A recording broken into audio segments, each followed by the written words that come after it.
found these baubles in this gorgeous colour.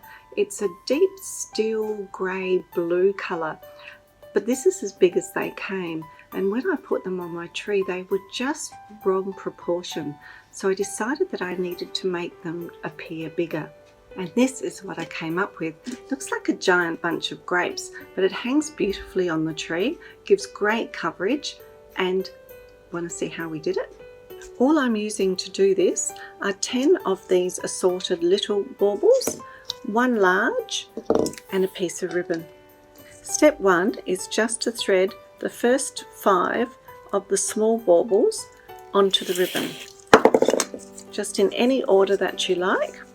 You just get them all on here. After you've done the first 5 of the small baubles, you then add the large one, because that's going to form the middle of our bunch and it's going to be the drop that comes down the center. You then go ahead and add your remaining 5 small ones. Once you've finished tying all the baubles together, you then pull it tight to make your little bunch, and you're ready to hang it on the tree. What do you think?